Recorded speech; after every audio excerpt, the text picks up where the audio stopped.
निर्दोष और पंच महाभूत का आपस में संबंध।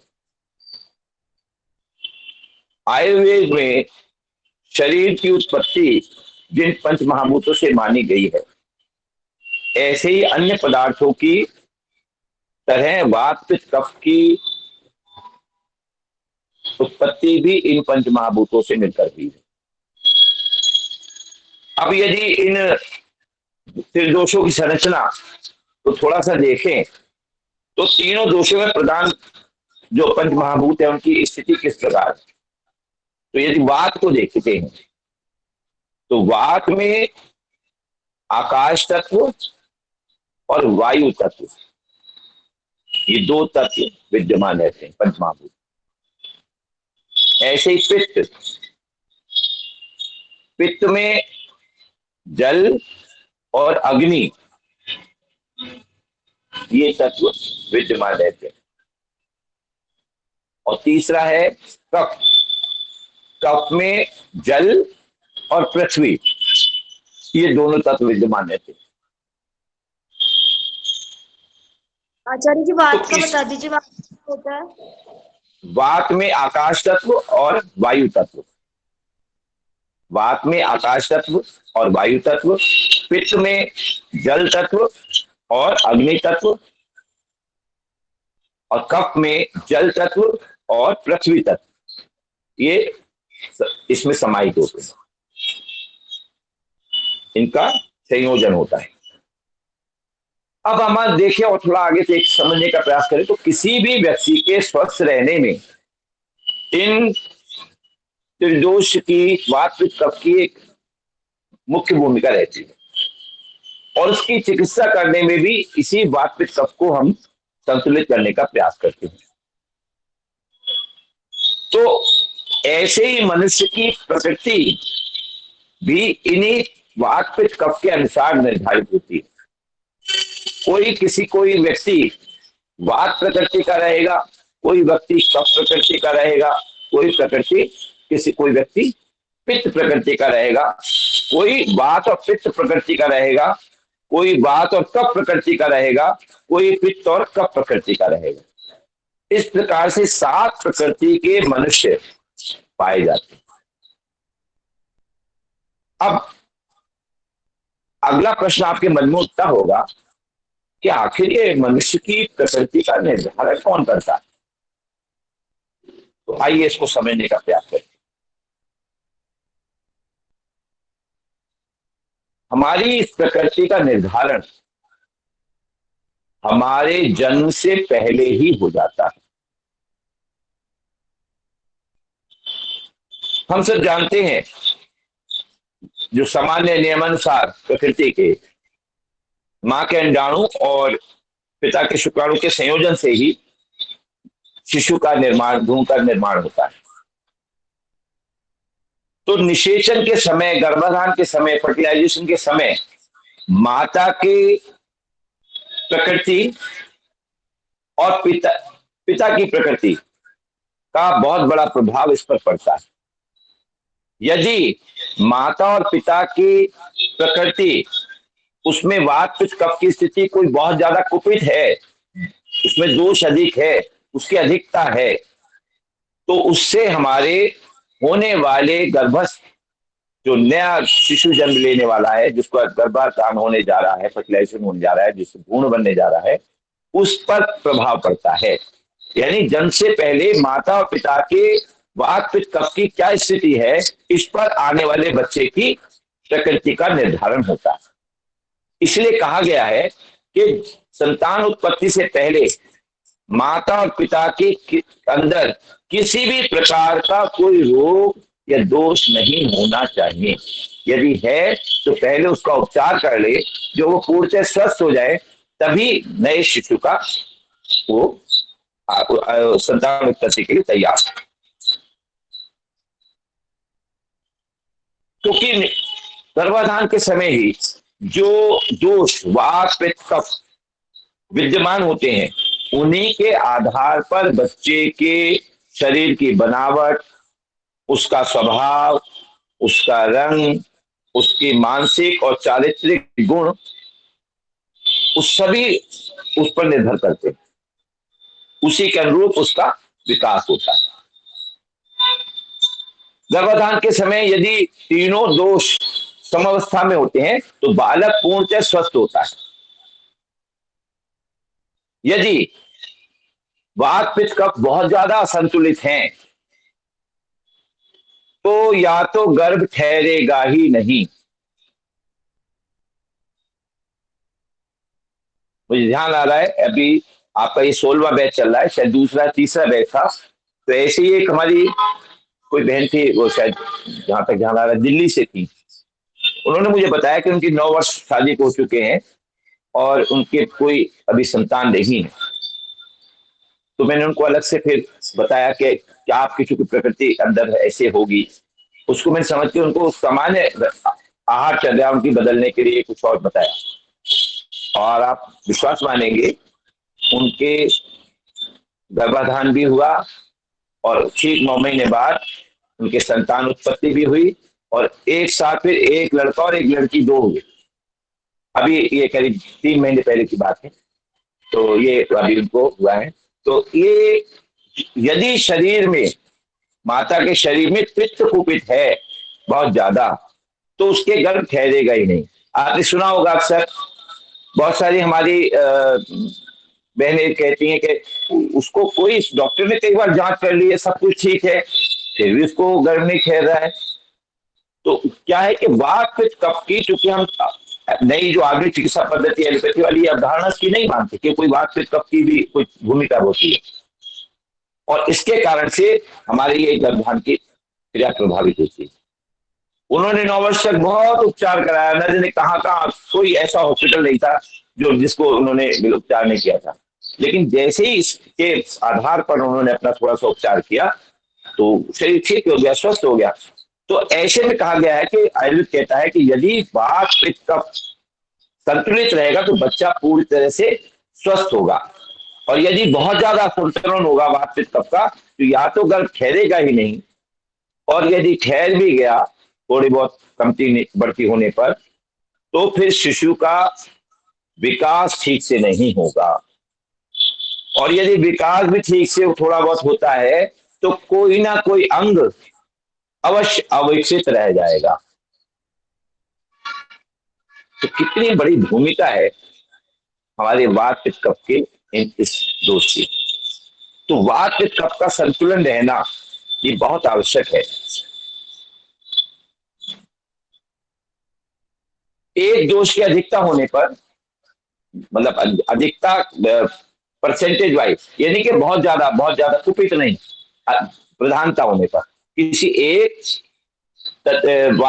दोष की प्रधानता होने पर उसके अनुरूप ही होने वाले बच्चे के गुण, स्वभाव और शारीरिक रचना होगी।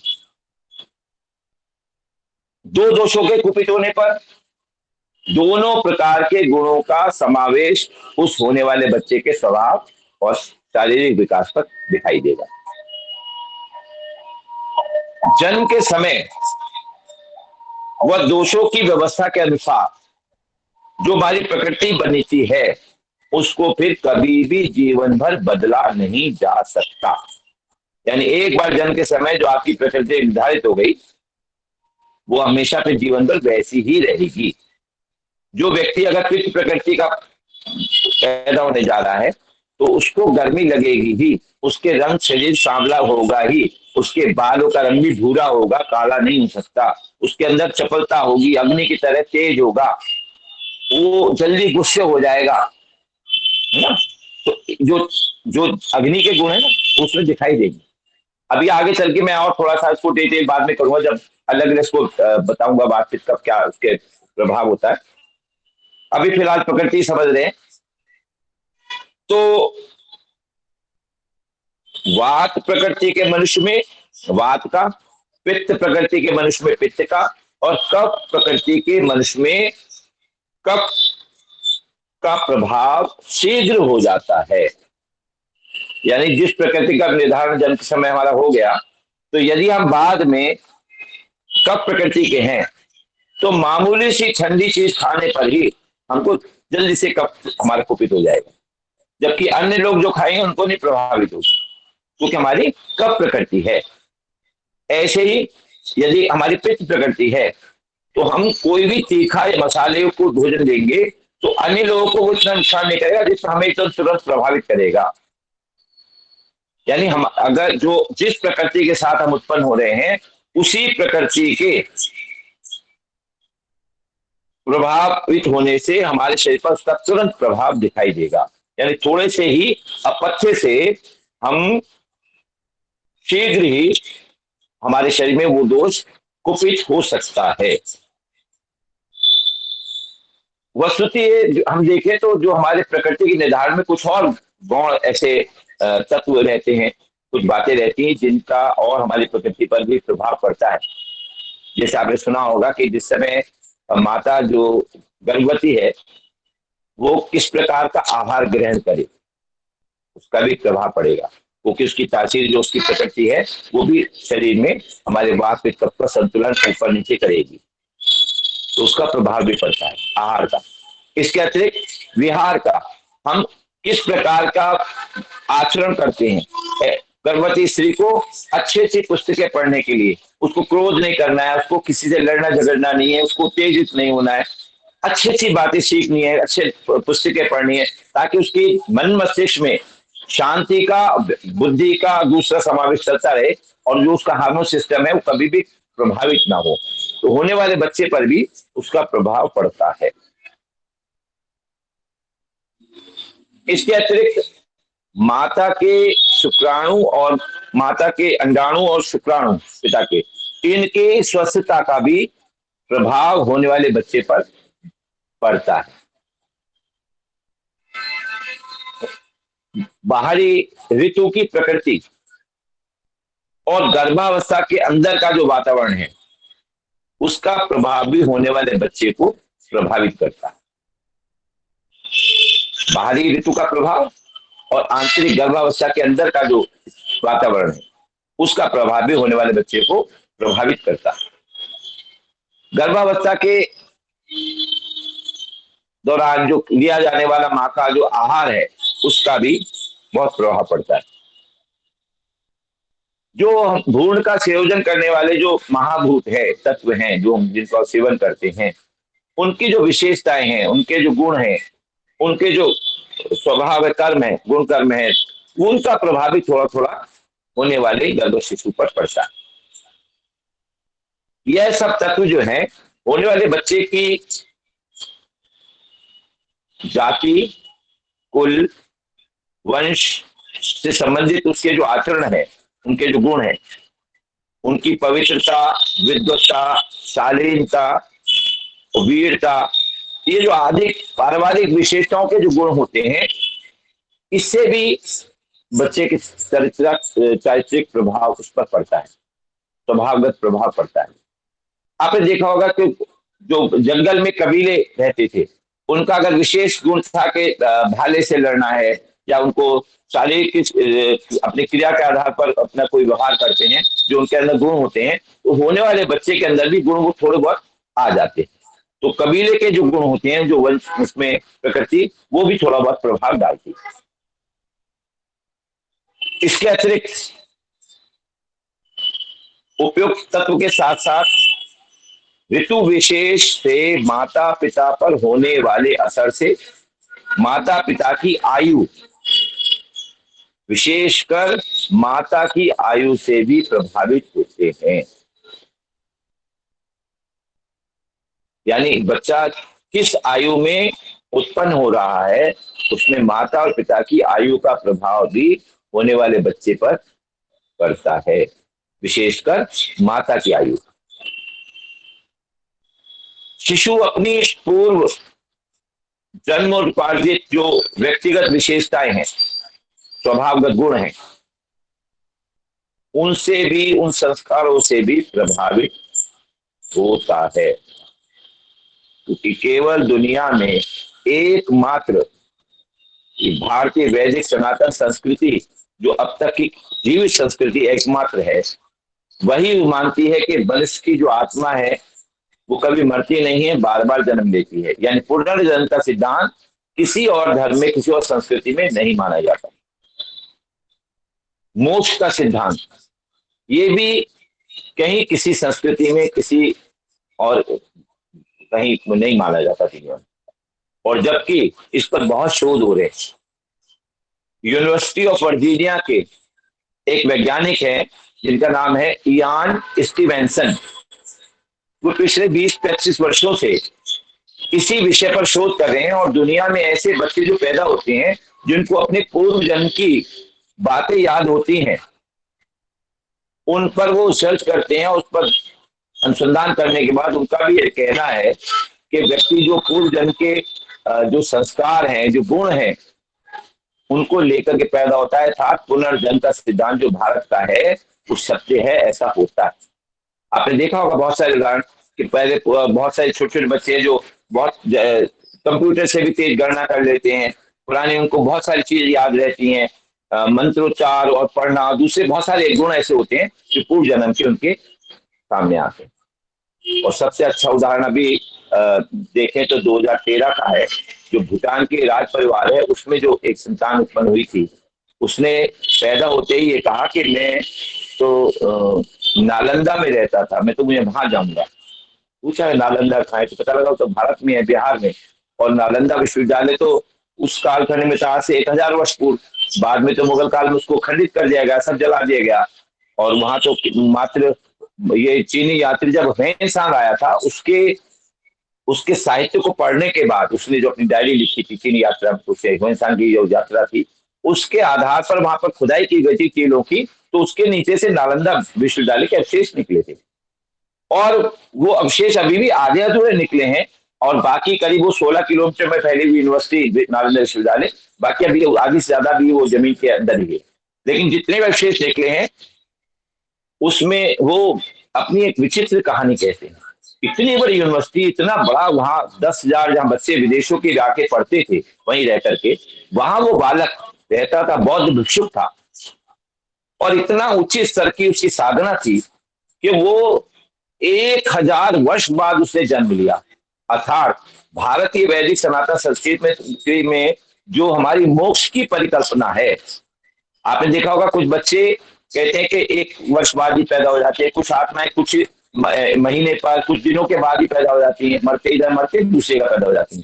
लेकिन वो बालक लगभग 1000 वर्ष बाद पैदा हुआ, यानी वो आत्मा 1000 वर्ष के मोक्ष को प्राप्त हुई।